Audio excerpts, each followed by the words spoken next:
Semoga yang subscribe diberikan rezeki melimpah dari jalan tak terduga. Dan yang like komen dimudahkan jalannya menuju surga di hari akhir nanti. Nabi Sulaiman alaihi salam adalah manusia terkaya sepanjang sejarah kehidupan manusia di muka bumi. Dalam beberapa kitab suci seperti Al-Quran, Alkitab, dan Injil, Nabi Sulaiman alaihi salam dijelaskan sebagai manusia terkaya yang pernah hidup di muka bumi. Tidak ada satupun manusia yang bisa mengalahkan total kekayaannya hingga hari kiamat tiba nanti. Para arkeolog telah menemukan situs peninggalan sejarah Islam yang mengungkap total kekayaan Nabi Sulaiman alaihi salam. Eres bin Yosef, profesor sekaligus peneliti, ia menyatakan bahwa 3000 tahun yang lalu Nabi Sulaiman alaihi salam diperkirakan memiliki kekayaan senilai 2,2 triliun US dollar. Apabila dikonversikan dengan nilai mata uang hari ini, dan jika dirupiahkan, nilainya setara dengan 32.891.870 triliun rupiah. Nabi Sulaiman memiliki beberapa mukjizat, di antaranya adalah dapat berbicara dengan bahasa binatang. Beliau dapat memerintah mereka untuk melakukan sesuatu. Beliau juga dapat mengendalikan besar kecilnya tekanan angin dan dapat mengatur ke arah mana angin akan berhembus. Sehingga dengan itu, Nabi Sulaiman dapat memanfaatkan angin sebagai kendaraannya dan juga kendaraan tentaranya. Nabi Sulaiman juga bisa melunakkan besi dan membentuknya menjadi pakaian perang yang anti tusukan senjata tajam.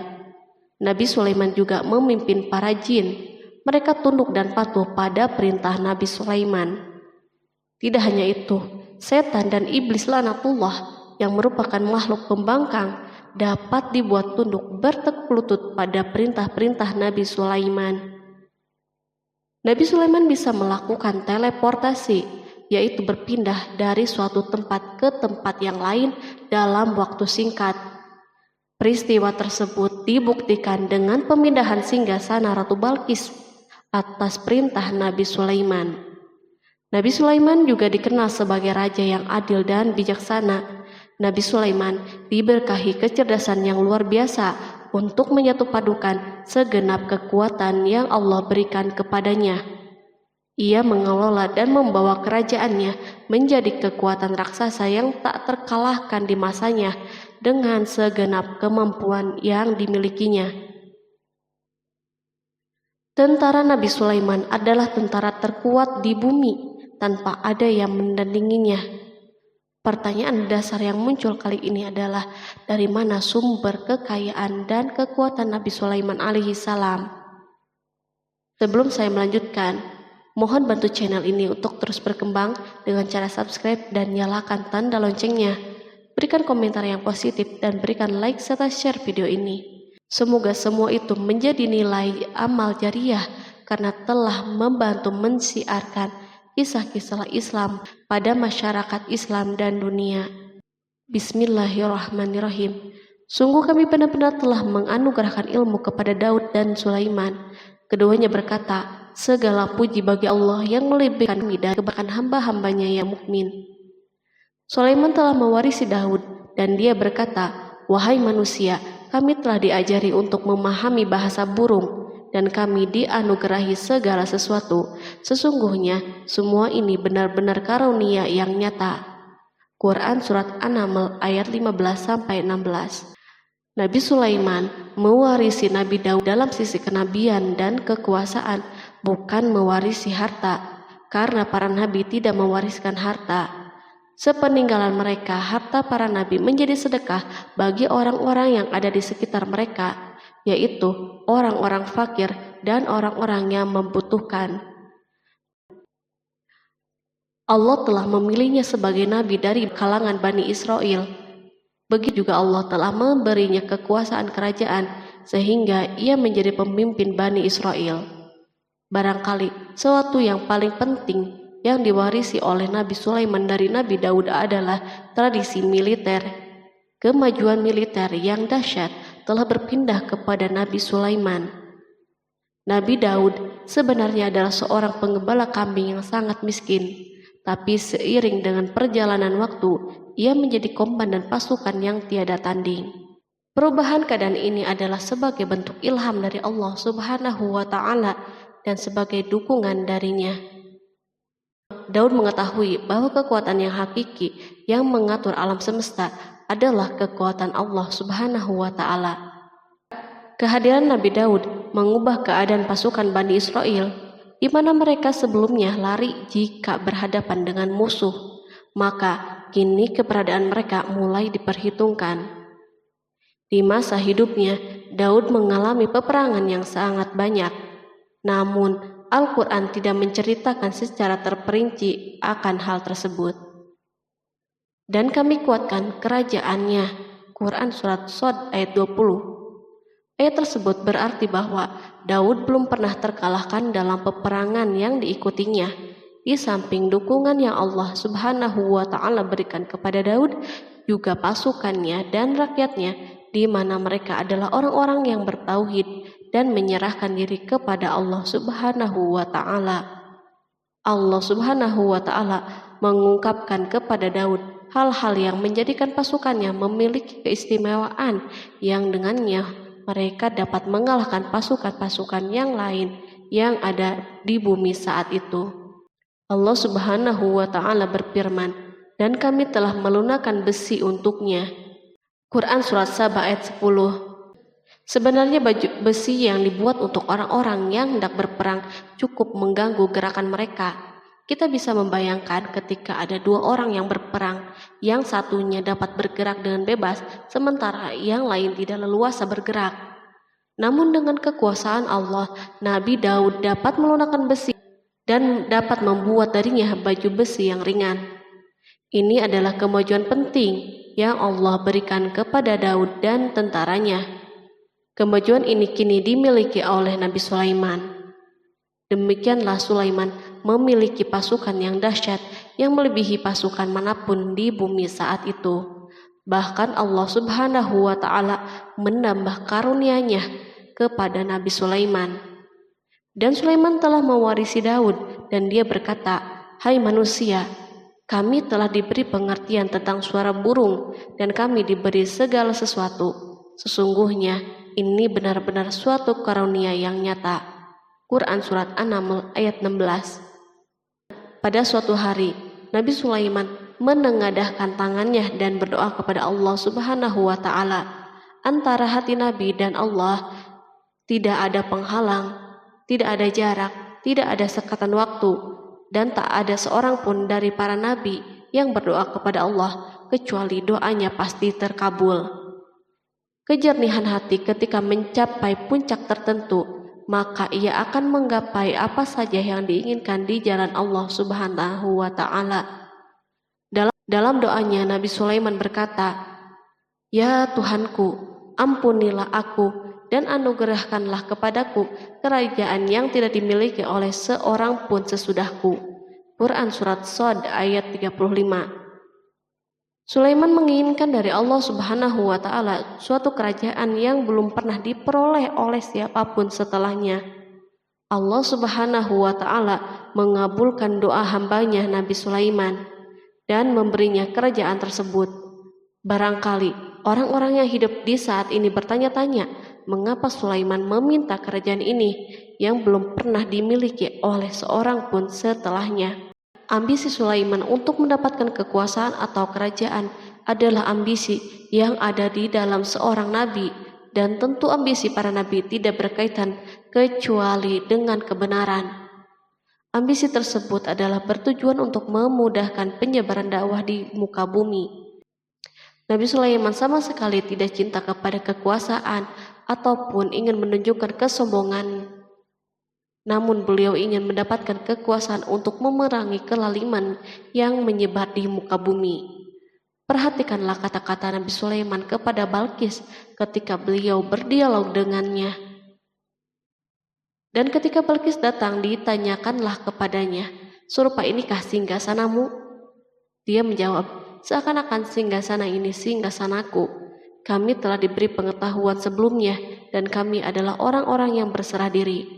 Quran Surat An-Naml ayat 42. Demikianlah kata-kata Sulaiman yang bijaksana, kata-kata yang membenarkan permintaannya untuk memiliki kekuasaan dan kekuatan.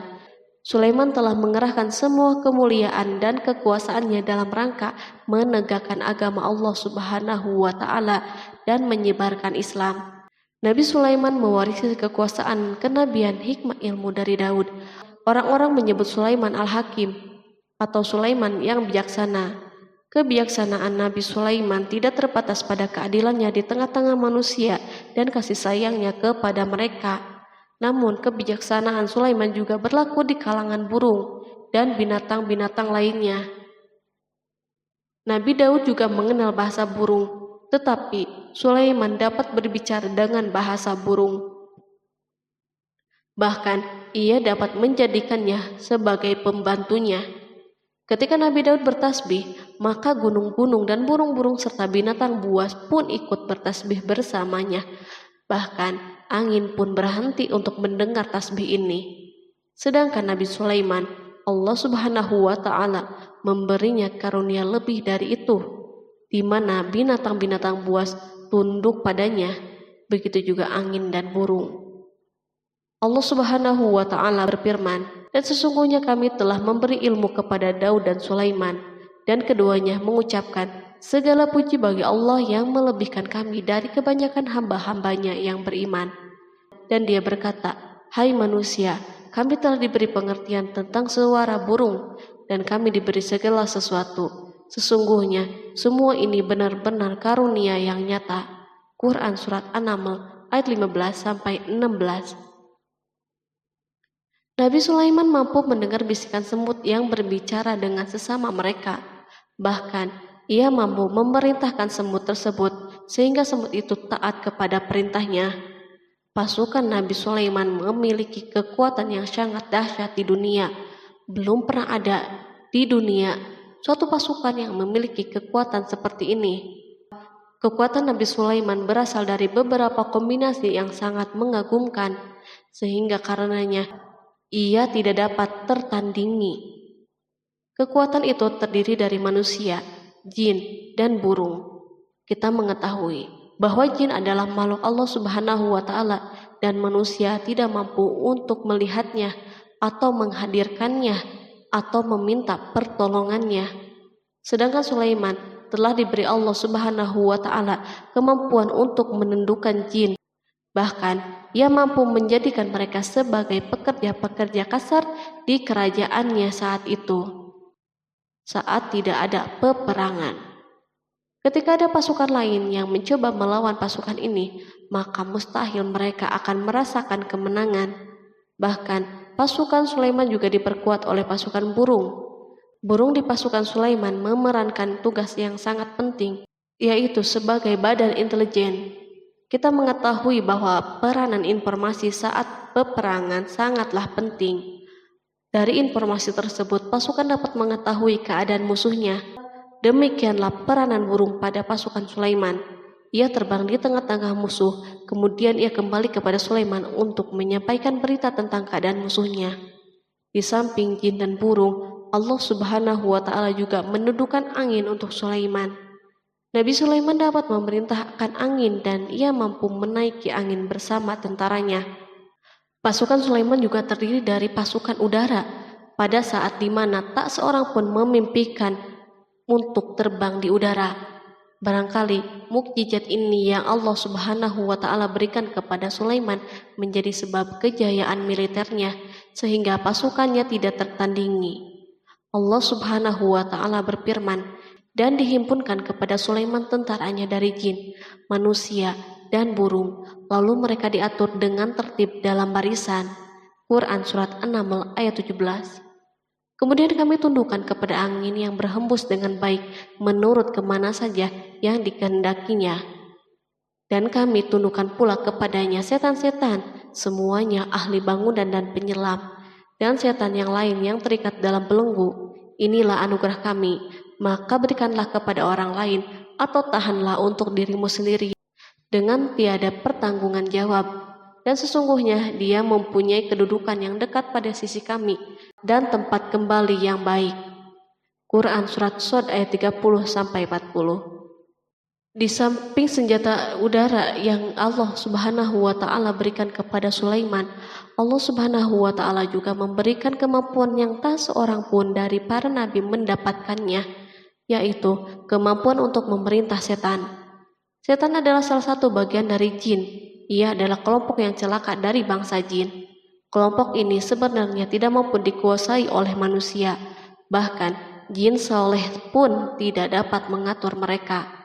Adapun Sulaiman, Allah Subhanahu wa Ta'ala memberinya kekuasaan untuk menundukkan setan dan mempekerjakannya, bahkan mengikatnya dengan rantai serta menghukumnya jika menentang perintahnya. Setan membangun untuk Sulaiman istana dan patung-patung dan alat-alat perang. Bahkan setan-setan itu menyelam di dasar lautan untuk mengeluarkan permata dan yakut untuk Sulaiman. Jika ada di antara setan yang menentang perintahnya, maka Nabi Sulaiman mengikatnya dengan rantai.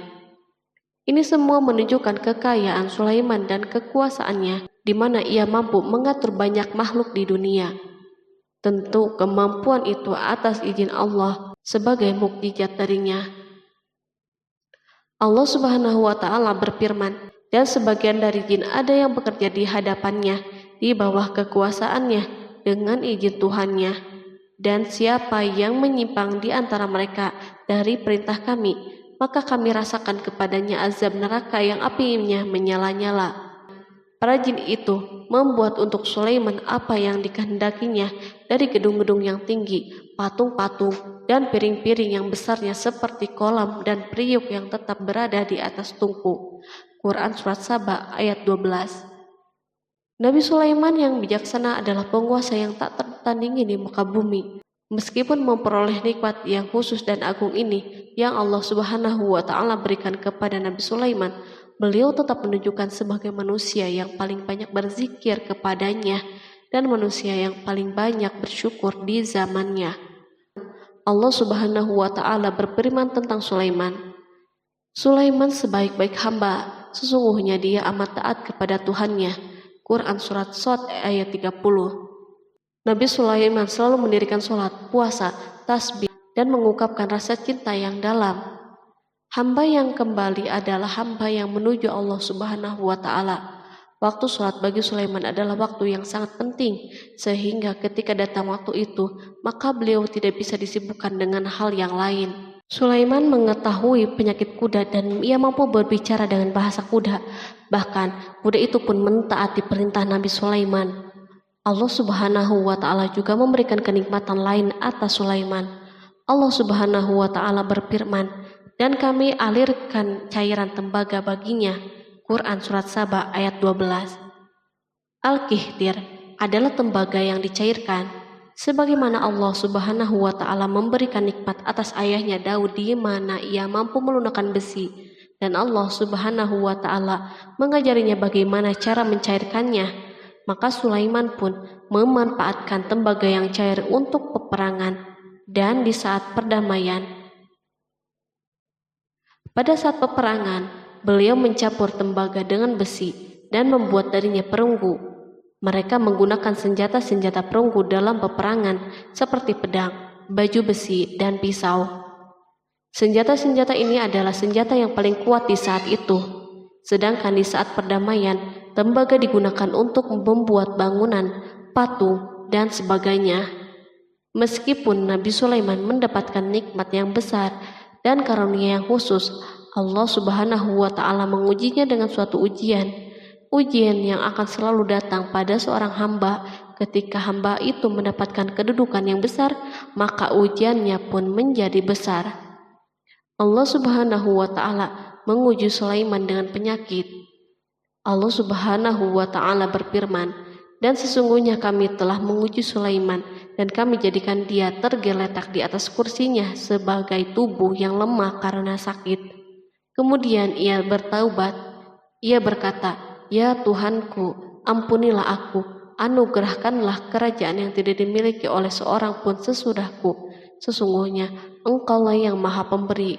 Kemudian kami tundukkan kepadanya angin yang berhembus dengan baik menurut kemana saja yang ia kehendaki. Dan kami tundukkan pula kepadanya setan-setan, semuanya ahli bangunan dan penyelam. Quran Surat Shod ayat 34-37.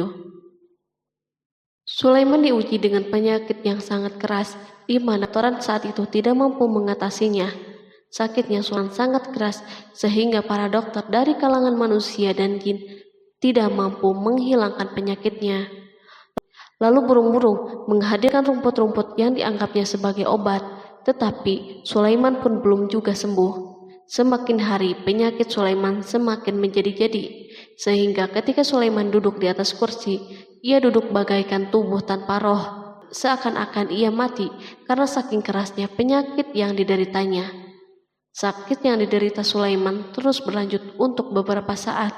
Namun Sulaiman tidak henti-hentinya berzikir kepada Allah Subhanahu wa Ta'ala dan meminta kesembuhan kepadanya, serta beristighfar kepadanya, serta mengungkapkan rasa cintanya kepada Allah Subhanahu wa Ta'ala.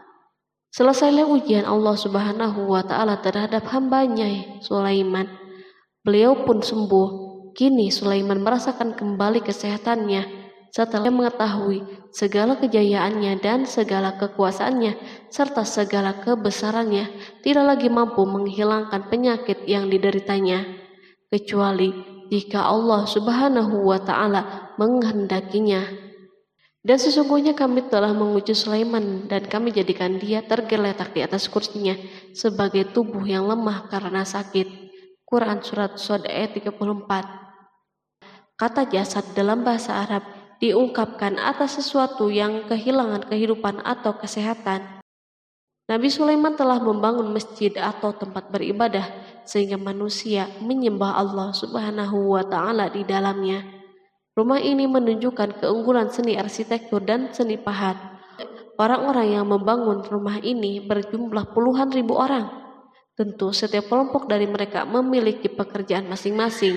Di antara mereka ada yang mencairkan tambang, ada yang menjadi tukang pahat, ada yang membelah batu, ada yang memotong-motong kayu, ada yang mendatangkan rumput-rumput dari Libanon, dan ada yang melelehkan emas dan menjadikannya lempengan-lempengan yang mengkilat untuk menutupi kayu dan menutupi dinding. Bahkan golongan jin membantu pembangunan rumah tersebut, tentu dengan perintah dan bimbingan Nabi Sulaiman. Mereka membuat patung-patung yang besar dan membuat bejana yang besar untuk tempat makanan para tentara dan pekerja, yaitu bejana seperti gunung karena saking beratnya dan besarnya. Mereka juga membuat tempat-tempat minum yang besarnya seperti kolam. Sulaiman mengawasi para pekerjanya dan juga mengurusi masyarakatnya, di mana beliau mengenali problem mereka dan berusaha memecahkannya. Beliau juga mengawasi pasukannya dari kalangan binatang dan burung. Beliau mengetahui apakah ada satu dari mereka yang tidak hadir, kemana ia pergi, serta mengapa ia pergi. Nabi Sulaiman bukan hanya mengetahui problem tentaranya dari kalangan manusia dan tentaranya dari kalangan burung, namun ia juga menunjukkan kasih sayangnya terhadap semut, di mana beliau mendengar bisikannya dan tidak suka untuk menginjaknya. Pada suatu hari, ia berjalan di depan tentaranya dan tiba-tiba ia mendengar suara semut yang berkata kepada teman-temannya dari kalangan semut. Hingga apabila mereka sampai di lembah semut, berkatalah seekor semut, "Masuklah ke dalam sarang-sarangmu agar kamu tidak terinjak oleh Sulaiman dan tentaranya." Sedangkan mereka tidak menyadari. Maka dia tersenyum karena mendengar perkataan semut itu, dan ia berdoa, "Ya Tuhanku, berilah aku ilham untuk tetap mensyukuri nikmat-Mu yang telah Engkau anugerahkan kepadaku dan kepada kedua orang ibu dan bapakku, dan untuk mengerjakan amal soleh yang Engkau ridhoi, dan masukkanlah aku dengan rahmat-Mu ke dalam golongan hamba-hamba-Mu yang soleh." Quran Surat An-Naml ayat 18-19. Sulaiman mendengarkan pembicaraan semut itu, lalu beliau tersenyum karena mendengar pembicaraannya. Apa yang dibayangkan oleh semut kecil itu? Meskipun Sulaiman mendapatkan kekuasaan dan memiliki tentara yang besar, namun beliau menunjukkan kasih sayang terhadap semut. Beliau mendengar bisikannya dan melihat semut yang ada di depannya. Oleh karena itu, tidak mungkin baginya untuk menginjaknya. Sulaiman bersyukur kepada Allah Subhanahu wa Ta'ala yang telah memberinya nikmat, yaitu nikmat rahmat dan nikmat kasih sayang.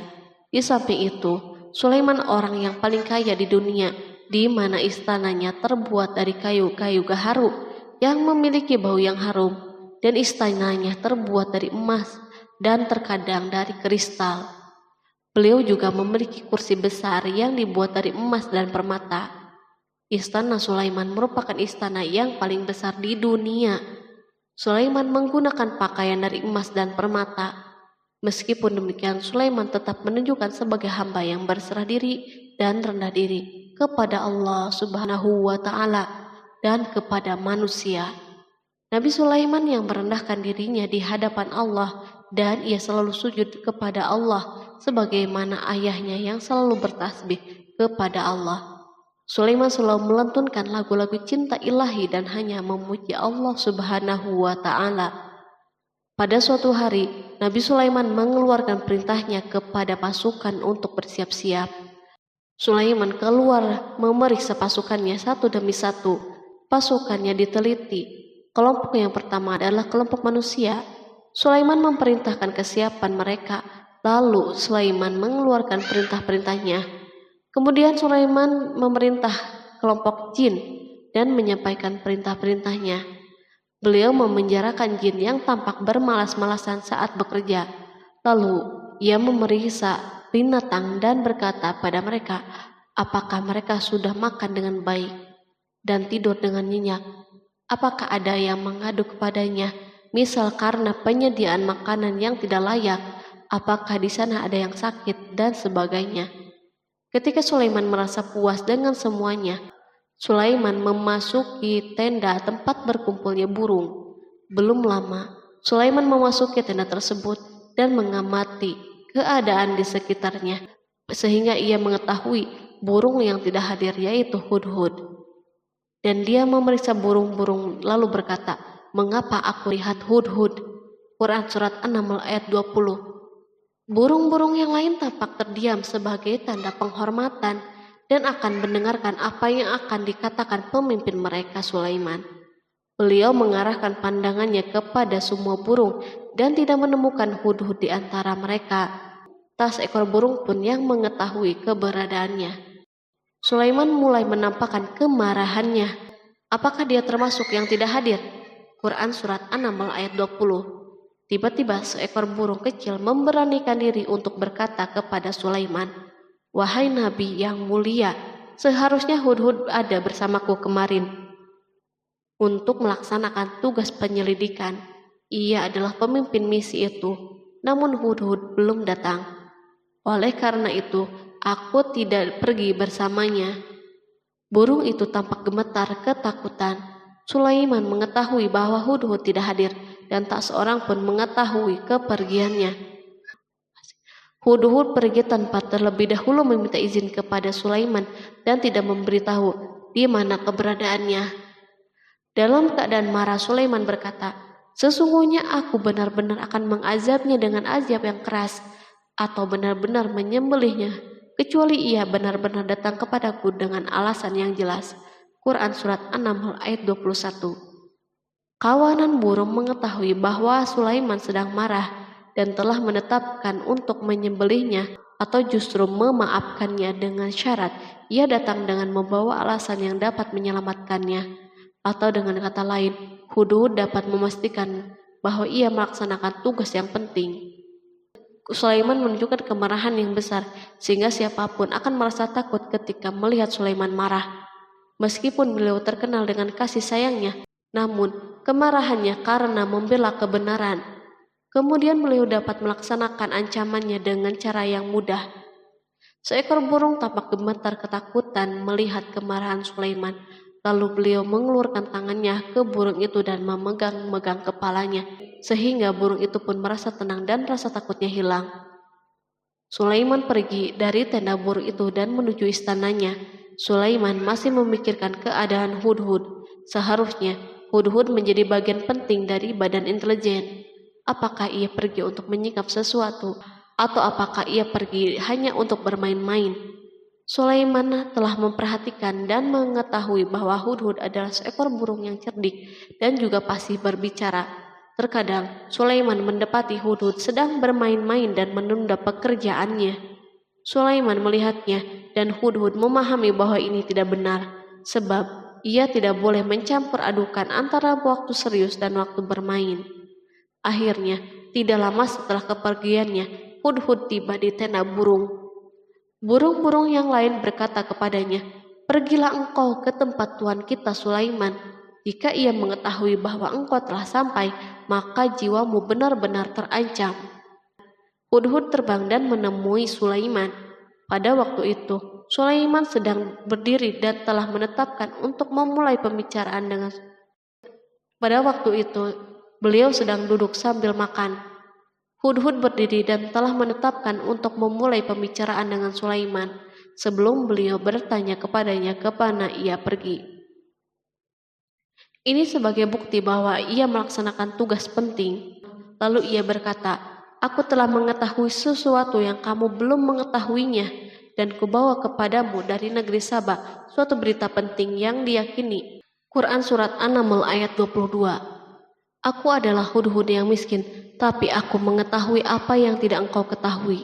Dan aku telah datang kepadamu dari kerajaan Saba dengan membawa berita yang sangat penting. Sulaiman tampak terdiam dan menunggu Hudhud menyelesaikan pembicaraannya. Hudhud mengemukakan perkataan yang sering disampaikan Sulaiman kepada manusia dan burung.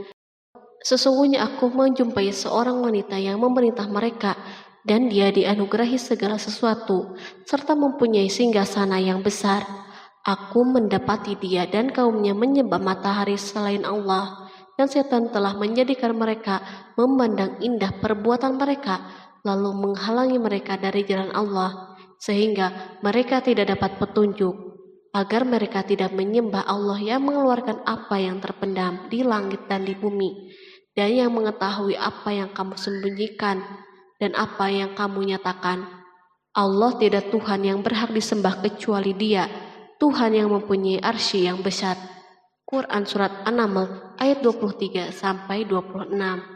Hudhud diam sejenak dan Sulaiman merasa bahwa Hudhud menunjukkan kefasihan lisannya dan berbicara dengan baik kepadanya. Hudhud mengemukakan perkataan yang sering disampaikan Sulaiman kepada manusia dan burung. Jelas sekali bahwa Hudhud mengulangi perkataan pemimpin kita Sulaiman sebagai usaha yang terakhir untuk memperoleh kasih sayang Sulaiman dan agar beliau puas dengan penjelasannya itu.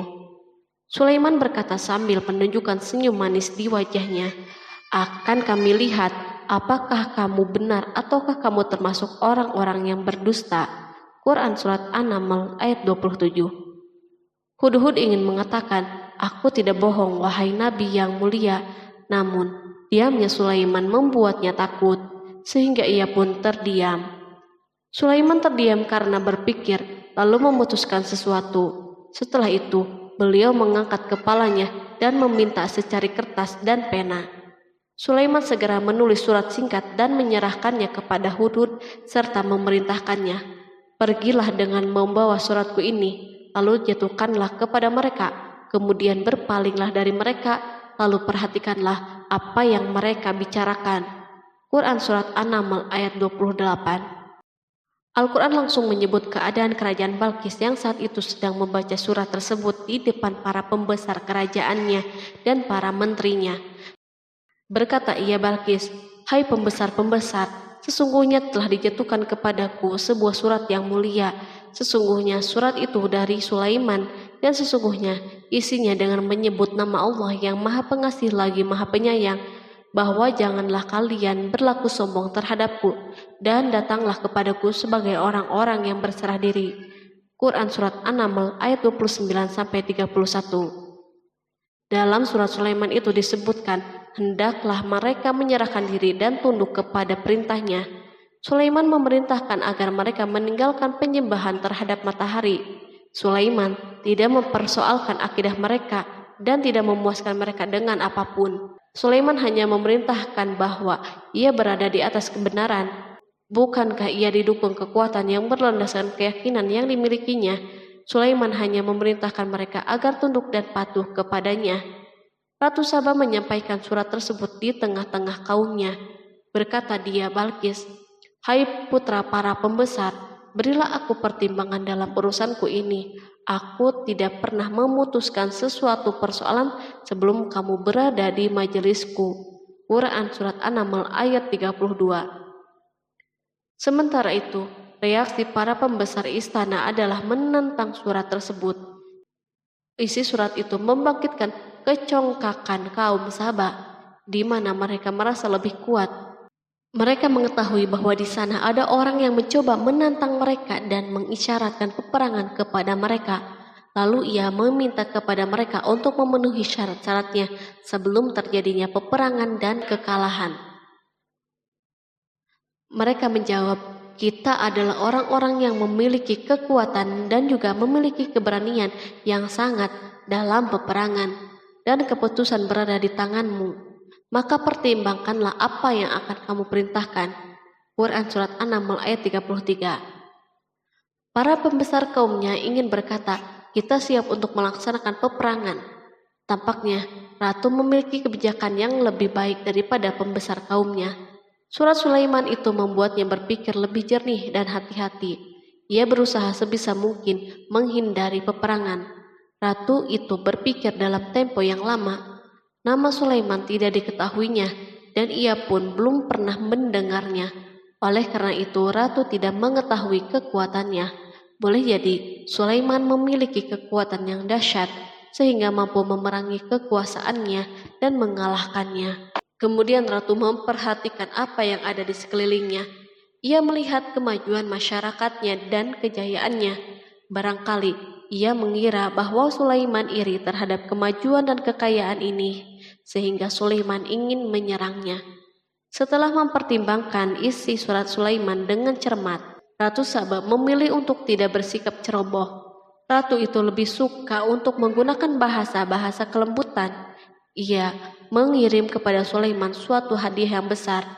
Ratu mengira bahwa Sulaiman seorang yang ambisius, yang boleh jadi ia telah mendengar tentang kekayaan kerajaannya. Para utusan pergi dengan membawa hadiah dari Ratu Saba. Ratu berharap agar mereka dapat memasuki kerajaan Sulaiman dan akan mengetahui kondisi kerajaannya. Saat mereka pulang, Ratu ingin mendengar secara langsung dari mereka tentang keadaan kaum Sulaiman dan pasukannya. Setelah mendapatkan informasi yang cukup, maka Ratu dapat membuat suatu keputusan yang tepat. Ratu menyembunyikan apa yang terlintas dalam dirinya, lalu ia berbicara kepada pembesar istananya bahwa ia dapat menyingkap niat jahat Raja Sulaiman melalui cara mengirimkan hadiah kepadanya. Ratu lebih memilih cara tersebut dan menunggu reaksi Sulaiman. Ratu berhasil memuaskan para pembesar istananya dan untuk sementara menghilangkan ide untuk berperang. Karena para raja jika menyerang suatu desa, maka pemimpin desa tersebut adalah orang yang paling banyak mendapatkan kehinaan dan cercaan. Akhirnya para pembesar kaumnya merasa puas dengan pikirannya itu. Allah Subhanahu wa Ta'ala berfirman, Dia berkata, "Sesungguhnya raja-raja apabila memasuki suatu negeri, niscaya mereka membinasakannya dan menjadikan penduduknya yang mulia menjadi hina, dan demikian pula lah yang akan mereka perbuat. Dan sesungguhnya aku akan mengirim utusan kepada mereka dengan membawa hadiah, dan aku akan menunggu apa yang akan dibawa kembali oleh utusan-utusan itu." Quran Surat An-Naml ayat 34-35. Kemudian sampailah hadiah Ratu Balkis kepada Nabi Sulaiman. Para badan intelijennya memberitahunya bahwa para utusan Balkis datang dengan membawa hadiah. Sulaiman langsung mengetahui bahwa ratu itu sengaja mengirim orang-orangnya untuk mengetahui atau mendapatkan informasi tentang kekuatannya. Lalu setelah itu, ia mengambil keputusan atau sikapnya kepada Sulaiman. Sulaiman segera memanggil semua pasukannya untuk berkumpul. Utusan Balkis segera memasuki istana Sulaiman yang dipenuhi dengan pasukan besar yang bersenjata. Tiba-tiba, utusan Balkis tampak tercengang ketika melihat kekayaan mereka dan harta mereka yang tidak ada apa-apanya dibandingkan dengan kerajaan Sulaiman. Hadiah mereka tampak tidak berarti. Emas yang mereka bawa tampak tidak berarti saat mereka memasuki istana Sulaiman yang terbuat dari kayu-kayu pohon gaharu yang mengeluarkan bau yang harum serta dihiasi dengan emas. Para utusan Balkis berdiri bersama Sulaiman dan menyaksikan bagaimana Sulaiman mengendalikan pasukannya. Kemudian mereka mulai berpikir tentang kekuatan dan kualitas pasukan Sulaiman. Betapa kagetnya mereka ketika melihat di tengah-tengah pasukan itu terdapat singa, burung, dan tentara dari kalangan manusia yang mampu terbang. Mereka pun sadar bahwa mereka dihadapkan pada pasukan yang tiada taranya. Selesailah demonstrasi pasukan Sulaiman. Kemudian para utusan itu dipersilahkan maju ke tempat hidangan makanan. Para utusan itu sangat terkejut ketika melihat berbagai macam makanan dari penjuru bumi ada di depannya. Dan di antara makanan itu pun terdapat makanan yang biasa ditemukan di negeri mereka. Tetapi mereka melihat bahwa makanan itu memiliki rasa yang istimewa. Selain itu, piring-piring yang ada di depan mereka dan dijadikan tempat makanan terbuat dari emas dan mereka dilayani oleh laki-laki yang berhias dengan emas. Ratu mereka pun tidak mengenakan hiasan itu. Di meja makan terdapat burung, ikan laut, dan berbagai macam daging yang mereka tidak mampu lagi membedakannya. Sulaiman tidak makan bersama mereka, tetapi beliau makan dengan menggunakan piring yang terbuat dari kayu. Beliau memakan roti yang kering yang dicampur dengan minyak. Inilah makanan yang dipilihnya. Sulaiman makan bersama mereka dalam keadaan diam. Mereka merasa bahwa kehadiran Sulaiman menciptakan suatu kewibawaan yang luar biasa. Selesailah jamuan makanan itu.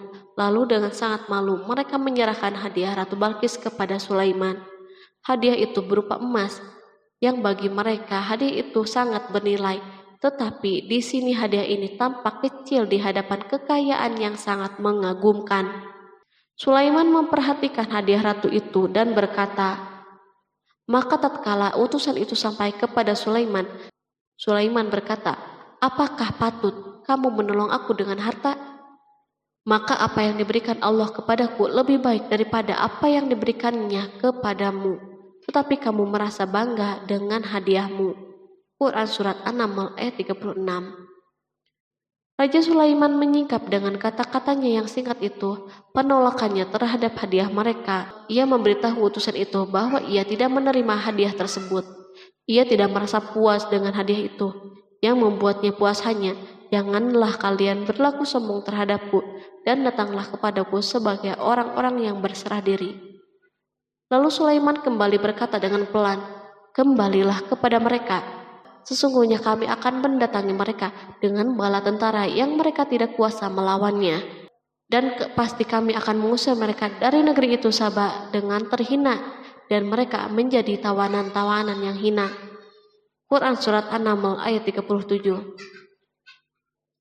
Sulaiman meninggalkan para utusan ratu itu setelah terlebih dahulu mengancam mereka.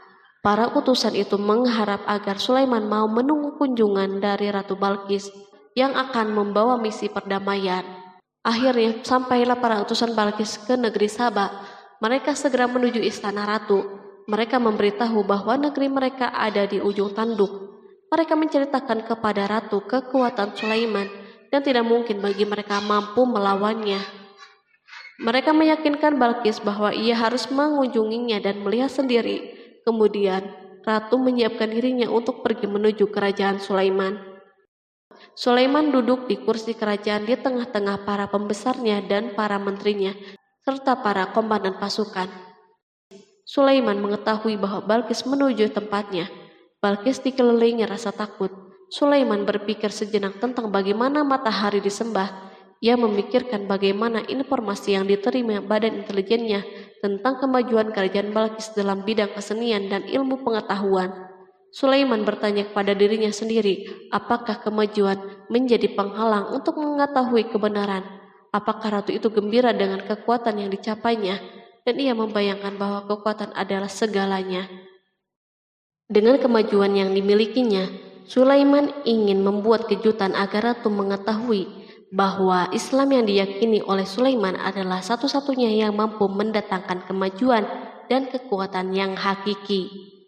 sehingga ia dapat membandingkan antara keyakinannya dalam menyembah matahari beserta kemajuan yang dicapainya dan keyakinan Sulaiman juga beserta kemajuan yang diraihnya. Para intelijen Sulaiman telah memberitahunya bahwa hal yang sangat disegani dan dikagumi oleh kaum Balkis adalah singgasana Ratu Balkis. Singgasana itu terbuat dari emas dan batu mulia.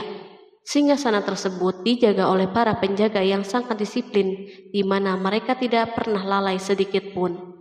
Oleh karena itu, sangat tepat bila Sulaiman menghadirkan singgasananya di sini, di kerajaannya, sehingga ketika ratu tiba, maka ia dapat duduk di atasnya. Sulaiman ingin membuat kejutan kepadanya dan menunjukkan bahwa kemampuannya tersebut yang berlandaskan pada keislamannya. Sulaiman melakukan yang demikian itu dengan harapan agar si ratu tunduk kepadanya. Ide ini terlintas dalam diri Sulaiman, lalu ia mengangkat kepalanya dan menoleh kepada anak buahnya. Berkatalah Sulaiman, "Hai para pembesar, siapakah di antara kamu sekalian yang sanggup membawa singgasananya kepadaku sebelum mereka datang kepadaku sebagai orang-orang yang berserah diri?" Quran Surat An-Naml ayat 38. Perhatikanlah ungkapan pikiran Nabi Sulaiman tersebut. Semua pemikirannya berkisar tentang keislaman para penyembah matahari, tentang bagaimana beliau dapat memberikan petunjuk kepada mereka di jalan Allah. Yang pertama menjawab pertanyaan Sulaiman itu adalah Ifrit dari kalangan jin, yang Allah Subhanahu wa Ta'ala telah menundukkan mereka kepada Sulaiman. Berkatalah Ifrit yang cerdik dari golongan jin, "Aku akan datang kepadamu dengan membawa singgasana itu sebelum kamu berdiri dari tempat dudukmu. Sesungguhnya aku benar-benar kuat untuk membawanya lagi dapat dipercaya." Quran Surat An-Naml ayat 39. Sulaiman berdiri dari tempat duduknya setelah 1 atau 2 jam. Namun jin itu berjanji kepadanya untuk menghadirkan singgasana Balkis sebelum itu. Istana Sulaiman berada di Palestina, sedangkan istana Balkis terletak di Yaman. Jarak antara singgasana tersebut dan singgasana Sulaiman lebih dari ribuan mil. Barangkali pesawat yang cepat sekalipun yang kita kenal hari ini tidak akan mampu membawa dan mendatangkan istana itu dalam waktu 1 jam. Tetapi masalahnya di sini berhubung dengan kekuatan jin yang misterius. Sulaiman tidak mengomentari sedikit pun terhadap apa yang dikatakan oleh Ifrit dari kalangan jin. Tampak ia menunggu tanggapan lain yang mampu menghadirkan singgasana Balkis yang lebih cepat dari itu. Sulaiman menoleh kepada seorang yang di sana yang duduk di atas naungan. Berkatalah seseorang yang mempunyai ilmu dari Alkitab, "Aku akan membawa singgasana itu kepadamu sebelum matamu berkedip." Maka tatkala Sulaiman melihat singgasana itu terletak di hadapannya, ia pun berkata, "Ini termasuk karunia Tuhanku untuk menguji aku, apakah aku bersyukur atau mengingkari akan nikmatnya. Dan barang siapa yang bersyukur, maka sesungguhnya dia bersyukur untuk kebaikan dirinya sendiri. Dan barang siapa yang ingkar, maka sesungguhnya Tuhanku maha kaya lagi maha mulia." Quran Surat An-Naml ayat 40. Belum lama, seorang yang mempunyai ilmu dari Alkitab menyatakan kalimatnya, sehingga singgasana itu berada di depan Sulaiman. Ia mampu menghadirkan singgasana itu lebih cepat dari kedipan mata, ketika mata itu tertutup dan terbuka. Al-Quranul Karim tidak menyikap kepribadian seorang yang menghadirkan singgasana itu. Al-Quran hanya menggarisbawahi bahwa orang itu mempunyai ilmu dari Alkitab. Al-Quran tidak menjelaskan kepada kita apakah ia seorang malaikat ataukah manusia ataukah jin. Perhatikanlah tindakan Sulaiman setelah adanya mukjizat ini. Beliau tidak merasa kagum terhadap kemampuannya yang luar biasa. Beliau tidak tercengang dengan kekuatannya. Beliau mengembalikan keutamaan tersebut kepada penguasa para penguasa, Allah Subhanahu wa Ta'ala, dan bersyukur kepadanya yang telah mengujinya dengan kekuasaan ini, agar ia dapat membuktikan apakah ia bersyukur atau mengingkari. Setelah Sulaiman bersyukur kepada penciptanya, ia mulai memperhatikan singgasana ratu. Merupakan simbol pembangunan dan kemajuan, tetapi tampaknya ia hanya sesuatu yang biasa saja dibandingkan dengan kekuasaan dan kebesaran ciptaan yang dibuat oleh manusia dan jin di kalangan istana Sulaiman. Sulaiman memikirkan dalam tempo yang lama singgasana Balkis. Kemudian beliau memerintahkan agar singgasana itu diperbaiki, sehingga saat Balkis datang, Sulaiman dapat mengujinya apakah Balkis dapat mengenalinya ataukah tidak. Dia berkata, "Ubahlah baginya singgasananya, maka kita akan melihat apakah dia mengenal ataukah termasuk orang-orang yang tidak mengenalnya." Quran Surat An-Naml ayat 41. Sulaiman memerintahkan agar dibangun istana yang akan digunakan untuk menyambut Balkis. Sulaiman memilih tempat di laut dan ia memerintahkan agar dibangun suatu istana di mana sebagian besar terdiri dari air laut. Sulaiman memerintahkan agar lantai-lantai itu terbuat dari kaca yang tebal dan kuat, sehingga orang yang berjalan di atas istana itu akan membayangkan bahwa di bawahnya ada ikan-ikan yang berwarna-warni. Hudhud memberitahu Sulaiman bahwa Balkis telah sampai di dekat kerajaannya. Kemudian Balkis datang. Al-Quran tidak menyebutkan keadaan Sulaiman saat menyambut Balkis, namun Al-Quran justru menunjukkan dua sikap Balkis. Pertama, bagaimana sikap Balkis ketika pertama kali melihat singgasananya yang datang mendahuluinya, padahal ia telah meninggalkan pengawalnya untuk tetap setia menjaga singgasana itu. Kedua, keadaan di depan istana yang penuh dengan permata yang berenang di bawahnya ikan-ikan. Dan ketika Balkis datang, ditanyakanlah kepadanya, "Serupa inikah singgasanamu?" Dia menjawab, "Seakan-akan singgasana ini singgasanaku.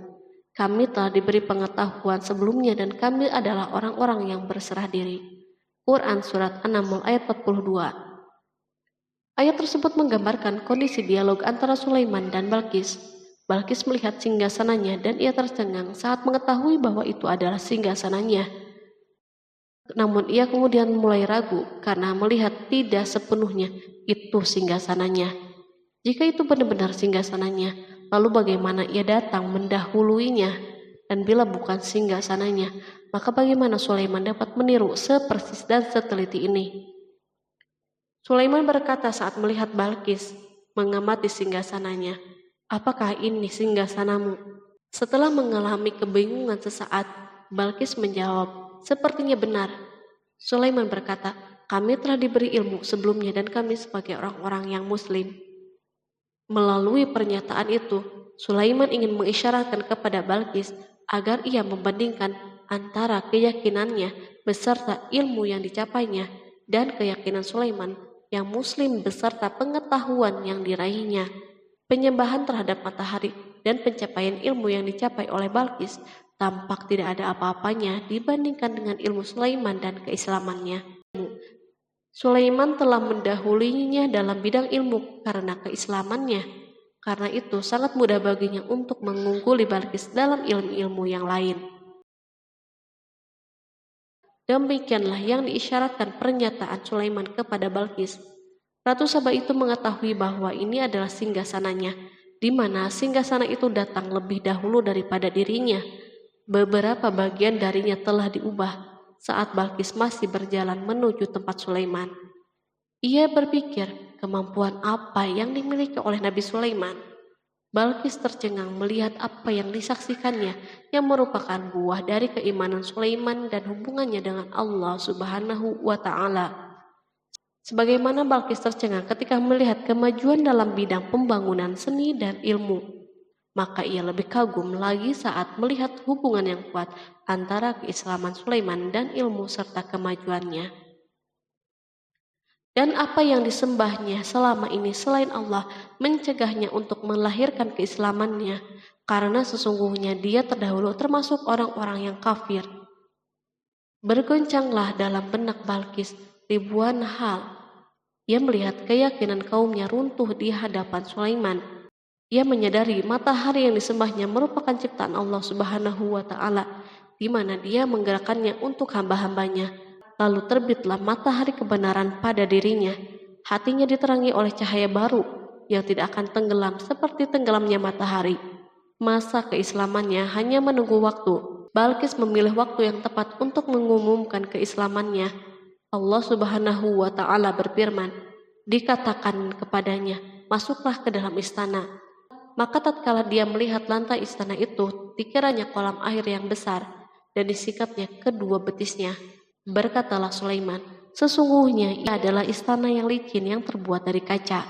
Berkatalah Balqis, "Ya Tuhanku, sesungguhnya aku telah berbuat zalim terhadap diriku, dan aku berserah diri bersama Sulaiman kepada Allah, Tuhan semesta alam."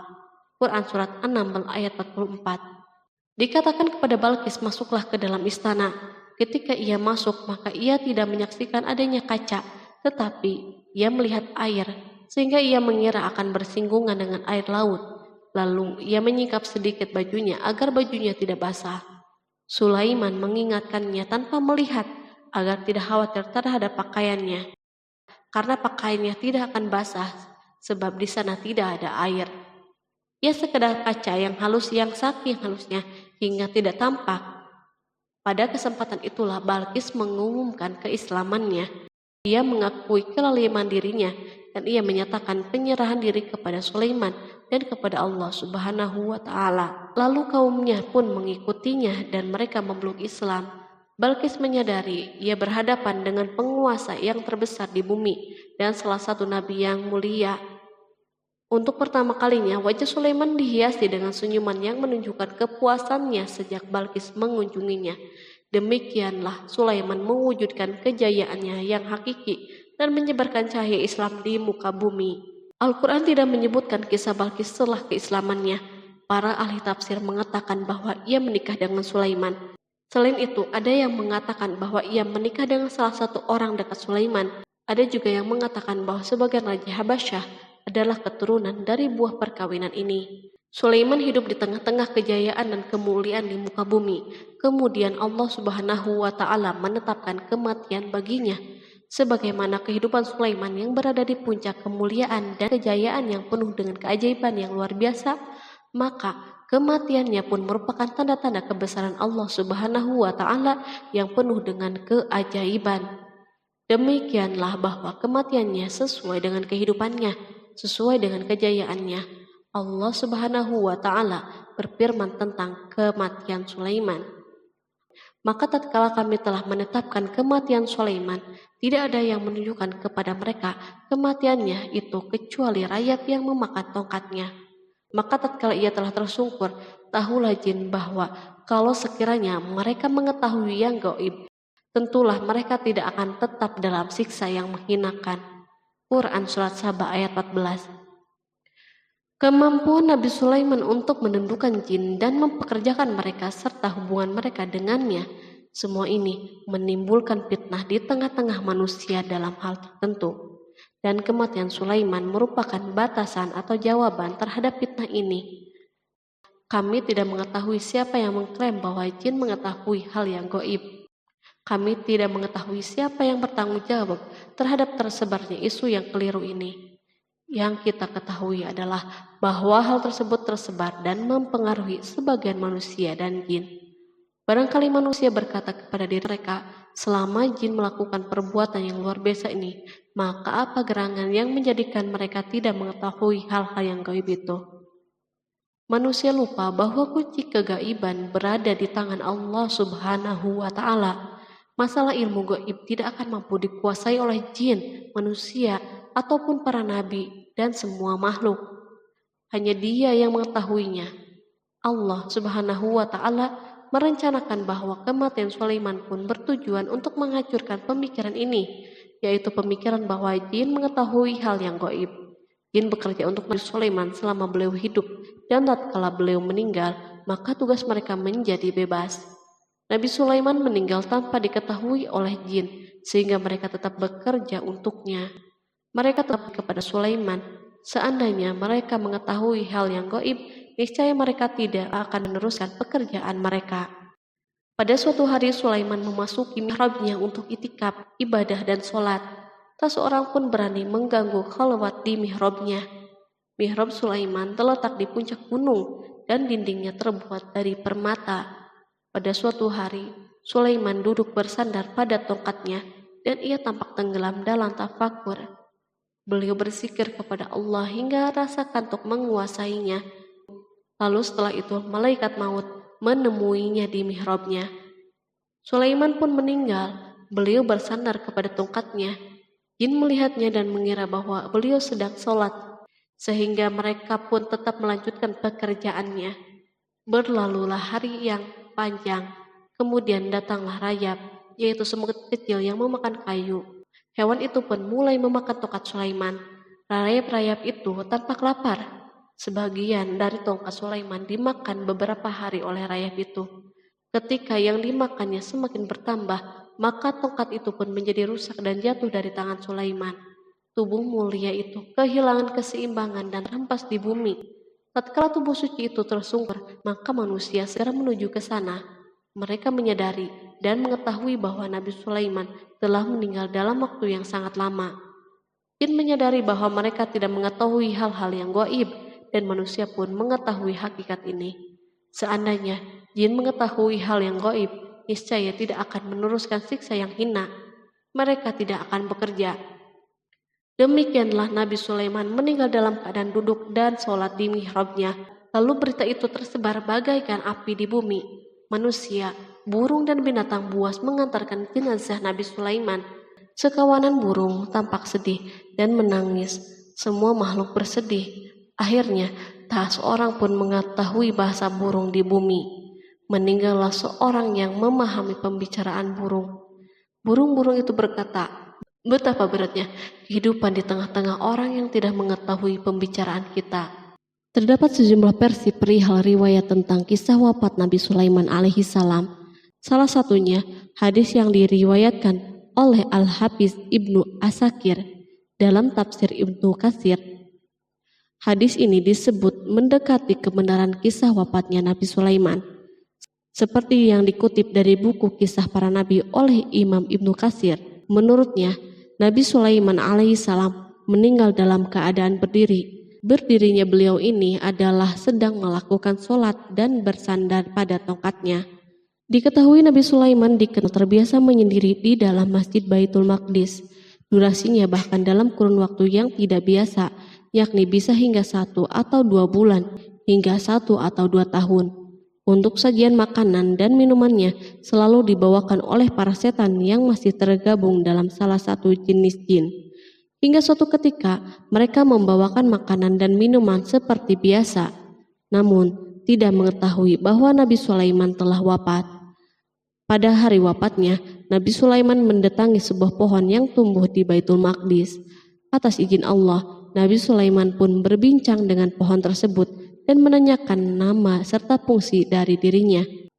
Pohon ini bernama Kharubah. Nabi Sulaiman pun bertanya padanya, "Apakah kegunaanmu?" Pohon Kharubah ini pun menjawab, "Aku tumbuh untuk meruntuhkan masjid ini." Lalu Nabi Sulaiman pun berkata, "Allah tidak mungkin meruntuhkan masjid ini selama aku masih hidup. Itu artinya kamu tumbuh untuk mengabarkan kematianku." Lalu Nabi Sulaiman pun mencabut pohon tersebut dan menanamnya di dinding miliknya. Setelah itu, Nabi Sulaiman masuk ke dalam mihrab dan melakukan sholat dengan bersandar pada tongkatnya. Sejumlah sumber juga mengatakan tongkat tersebut berasal dari pohon Kharubah yang sempat dicabutnya sebelumnya. Kemudian Nabi Sulaiman pun menemui ajalnya hingga tidak diketahui oleh setan yang bekerja untuknya sekalipun. Kisah ini diceritakan dalam firman Allah melalui surat Saba ayat 14. Kalangan jin dan setan pun mulai mengetahui kabar kematian Nabi Sulaiman setelah rayap memakan tongkat sebagai penopangnya hingga rapuh. Nabi Sulaiman meninggal berdiri dan bersandar pada tongkatnya. Matanya dalam keadaan terbuka dan fisiknya tidak berubah bentuk. Bahkan tidak ada bau yang muncul dari jenazah tersebut. Ternyata peristiwa wafat ini merupakan jawaban dari doa Nabi Sulaiman alaihissalam sendiri. Ia pernah memohon pada Allah Subhanahu wa Ta'ala agar kematiannya dapat dijadikan pembelajaran bagi umat manusia, bahwa para jin sekalipun tidak mengetahui hal yang gaib. Bahkan mereka pun tidak mengetahui kapan mereka akan menemui ajal dan mendapatkan rezeki. Untuk itu, kisah Nabi Sulaiman yang meninggal dalam keadaan berdiri ini diharapkan menjadi pesan agar manusia tidak menjadikan setan, iblis, atau bangsa jin sebagai tempat menyembah atau teman mereka. Wallahu a'lam bishawab.